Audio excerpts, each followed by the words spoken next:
savez, c'est toujours un plaisir pour nous de nous retrouver et de pouvoir parler de la part de notre Seigneur et Sauveur Jésus-Christ. Avant, j'aimerais rappeler pour ceux qui nous suivent pour la première fois que vous êtes en construire avec foi.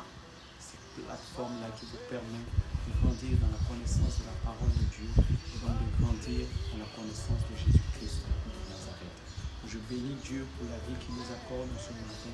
Je le bénis pour cette opportunité-là même qu'il nous donne de pouvoir partager ensemble cette parole. Ce matin, il me met à cœur de vous parler d'un sujet qui est très important, de la nécessité d'un enfant de Dieu de pardonner. Oui, il est nécessaire pour nous de pouvoir pardonner. Et pourquoi est-ce que nous devons pardonner? Quels sont les avantages que nous ayons à pardonner? Bien-aimés, nous devons pardonner tout simplement parce que nous sommes des êtres humains. Et en tant qu'être humain, il arrive que nous ou que notre prochain puisse faire des choses qui puissent nous offenser. Et nous également, il arrive que nous faisons des choses qui puissent blesser, qui puissent offenser les personnes autour de nous. Que ce soit nos frères, que ce soit nos parents, nos amis et peu importe. Mais il arrive qu'en tant qu'être humain, nous commettons des actes, nous disons des paroles où nous manquons de faire certaines choses qui offensent les gens autour de nous. Et qu'est-ce que nous faisons? Poussés par l'esprit généralement, nous partons vers ces personnes-là et nous leur demandons pardon. Ou du moins, c'est ce que nous devons faire, leur demander pardon, afin de pouvoir continuer notre bonne relation avec eux et vivre en toute symbiose, en toute paix. Mais il arrive que beaucoup d'enfants de Dieu, que nous sommes, vous et moi, nous ne pardonnons pas. Nous ne pardonnons pas les fautes que nous subissons. Nous ne pardonnons pas les offenses que nous recevons. Nous ne pardonnons pas. Et il y a beaucoup de situations comme ça qui amènent les enfants de Dieu à ne pas pardonner. Je pourrais citer, entre autres, le fait que tu sois une jeune fille et aujourd'hui tu as soutenu un homme. Tu as été avec lui pendant qu'il n'avait rien, pendant qu'il n'avait pas encore les moyens pour dire ainsi. Et ce dernier-là, au jour d'aujourd'hui, sa situation s'est améliorée et il te tourne le dos. Ou que ses parents parlent dans sa relation et ses parents disent qu'ils ne veulent pas de toi. Et il est contraint à arrêter la relation qu'il a avec toi. Et depuis longtemps, tu étais avec lui. Mais aujourd'hui, ce dernier ne veut plus rien entendre parce que sa situation s'est améliorée. Et tu es un jeune homme, tu es un garçon, tu as été avec une fille que tu as aimée, tu as chérie, vous marchez ensemble. Et au jour d'aujourd'hui, quelqu'un de plus nanti s'est présenté à elle et elle a décidé de t'abandonner pour partir avec ce dernier. Et aujourd'hui, tu te retrouves seul, ton cœur est blessé. Je vais prendre l'exemple de quelqu'un qui a été insulté, qui a été traité à tort de menteur, de voleur. Tu as été insulté, tu as été méprisé. Et aujourd'hui, ton cœur est blessé. Parce que les gens qui t'ont insulté, qui t'ont dit ces méchantes paroles, sont les gens que tu portais dans ton cœur, que tu aimais véritablement. Et aujourd'hui, tu as décidé de ne plus pardonner. Et à ces personnes-là, tu as gardé rancune. Il y a beaucoup de choses qui se passent et qui nous emmènent à ne pas pardonner. Mais bien aimés, en tant que chrétiens, que nous dit la parole de Dieu? Parce que nous ne devons pas agir comme tout le monde, nous devons agir comme des enfants de Dieu. Et que nous dit la parole de Dieu? Pour cela, prenons le livre de Matthieu, le chapitre 6, les versets 12. La Bible dit ceci: pardonne nos offenses comme nous aussi, nous pardonnons à ceux qui nous ont offensés. Pardonne nos offenses comme nous pardonnons nous aussi à ceux qui nous ont offensés. Et cette prière-là, c'était les disciples qui avaient demandé à Jésus de leur apprendre à prier. Et Dieu a dit dedans, dites au Seigneur de vous pardonner comme vous pardonnez aux autres. Et toi, tu es là. C'est vrai, tu as été blessé. C'est vrai, tu as été trahi. C'est vrai, tu as été déçu. Tu as été accusé à tort. Mais le Seigneur te demande une chose, c'est de pardonner. Et pourquoi tu devrais pardonner? Tu devrais pardonner pour que lui, il soit en mesure de te pardonner. Non pas qu'il n'est pas en mesure, mais quand tu ne pardonnes pas à ton prochain, tu dis au Seigneur que cette faute-là ne peut pas être pardonnée. Et donc le Seigneur obligatoirement se met dans la même posture que toi et il y a certaines fautes qu'il ne peut te pardonner. Alors, le fait que tu ne pardonnes pas à ton prochain empêche le Seigneur de pouvoir te pardonner.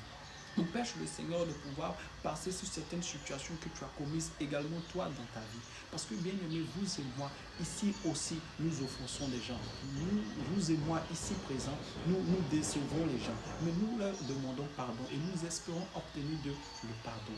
Alors, quand c'est à notre tour, quand c'est nous qui sommes offensés, il faille que nous puissions pardonner. Je te donne une autre raison pour laquelle tu dois pardonner. Tu dois pardonner pour ta propre paix. Pour expliquer cela, je prends ce petit exemple. Imaginons que tu sois, quelqu'un ait commis un tort, et ce dernier-là, il est jeté en prison, et que tu sois celui-là qui soit chargé de l'empêcher de sortir. Toutefois qu'il est en prison, crois-moi, tu es également en prison. Toutefois qu'il est dans la cellule, tu es également en prison. Parce que pour ne pas que ce dernier-là sorte en liberté, tu gardes la cellule, mais tu te retrouves également dans la prison. Il faut que tu pardonnes pour que tu puisses avoir toi-même ta propre paix et ta propre liberté. Voici une raison pour laquelle nous devons pardonner. Nous devons pardonner encore. Pourquoi? Parce que la Bible dit, si tu te souviens que tu as quelque chose contre ton prochain et que tu t'apprêtes à faire une offrande, dépose ton offrande et va te réconcilier. Bien aimé, l'offrande est très importante. En cela, Dieu dit dans le livre de Malachie 3, le verset 10, apportez à la maison du trésor toutes les dîmes et les offrandes, afin qu'il y ait de la nourriture dans ma maison. Mettez-moi de la sorte à l'épreuve et vous verrez si je n'ouvre pas pour vous les écluses des cieux. Alors Dieu veut bénir les gens par les offrandes qu'ils apportent dans sa maison. Mais le Dieu qui veut bénir les gens par les offrandes nous dit, si tu as quelque chose contre ton frère, ou si ton frère a quelque chose contre toi, dépose ton offrande et va te réconcilier. Pour montrer combien de fois Dieu met d'abord le fait que nous soyons en bonne relation, en bonne affinité avec notre prochain. Bien aimé, oui, c'est difficile de pardonner. Oui, c'est difficile de pardonner quand on a été blessé, quand on a été poignardé dans le dos, quand on a reçu des coups bas. Et souvent des personnes que nous aimons, des personnes que nous chérissons, des personnes pour qui nous sommes prêts à donner notre poitrine. C'est très difficile, mais il le faut. Et on ne pardonne pas par nous-mêmes, on pardonne par le Saint-Esprit. La Bible dit, ce n'est ni par la force, ce n'est ni par la puissance, mais c'est par le Saint-Esprit. Tu as été déçu. Elle t'a tourné le dos. Ce jeune homme-là, aujourd'hui, pour qui tu as donné tant de temps, tant de sacrifices, aujourd'hui, il dit que tu n'es pas de son rang. Parce que sa situation s'est améliorée. Ça fait mal, mais tu dois pardonner. Pardonner pour avancer. Pardonner pour que Dieu te pardonne, à toi également. Mais pardonner pour recevoir la bénédiction de Dieu. Pour qu'il envoie cet homme-là qui t'est destiné. Toi, que la fille a laissé pour aller avec une autre homme plus riche ou qui a plus de moyens, tu dois également lui pardonner pour ta propre paix, pour pouvoir guérir, pour ne pas que toi demain aussi tu puisses blesser d'autres filles innocentes. Tu dois pardonner les accusations à tort et laisser Dieu te justifier. Bien aimé, ce n'est pas à nous de nous justifier, ce n'est pas à nous de pouvoir faire payer les autres. Non, nous devons pardonner et nous devons être des imitateurs de Christ. Christ a été crucifié à la croix par les hommes. Mais c'est Christ qui a donné sa vie pour que ces hommes-là soient sauvés. Il a été jugé de tous les noms, mais il a accepté de pardonner pour que nous soyons tous sauvés. Tu m'entends ce jour? Qu'est-ce que tu as subi? Quelle accusation on a portée sur toi? Quelle trahison tu as subi? Je sais. Et je reconnais que ça fait mal. Parce que moi également dans ma vie, j'ai été trahi. Parce que moi également dans ma vie, j'ai fait du tort aux gens. Mais j'ai demandé pardon et j'ai voulu qu'on me pardonne. Parce que moi également, j'ai pardonné. Non pas par mes forces, mais par le Saint-Esprit. Le Seigneur t'interpelle pour ce jour. Il veut te bénir. Il veut guérir ton cœur de cette trahison. Il veut guérir ton cœur de cette déception. Il veut guérir ton cœur de ces accusations à tort. De cette méchante parole qu'on t'a dit ou qu'on te dit tous les jours. Mais pour cela, il faille que tu pardonnes. Ouvre ton cœur et demande maintenant la force au Saint-Esprit de te donner, de pouvoir pardonner toutes ces accusations, toutes ces trahisons, toutes ces déceptions, pour que tu sois toi-même libéré et pour que sa grâce puisse surabonder dans sa vie. Car c'est en cela que nous sommes les imitateurs de Dieu. C'est en cela que nous sommes ses véritables disciples. Je t'interpelle. Sinon, le Seigneur t'interpelle en ce jour. Il faille que tu pardonnes et que tu ailles de l'avant. Je prie que Dieu te bénisse, que tu repasses cette parole dans ton cœur et qu'elle puisse porter du fruit en toi. Et que par le pardon que tu accordes, le Seigneur également te pardonne. Mais non seulement, il te donne un témoignage des fruits du pardon que tu as accordé à ton frère, à ta mère, à ton père, à ta soeur et à ton prochain. C'était votre frère Christian, donc construit avec foi. Que Dieu vous bénisse. Shalom.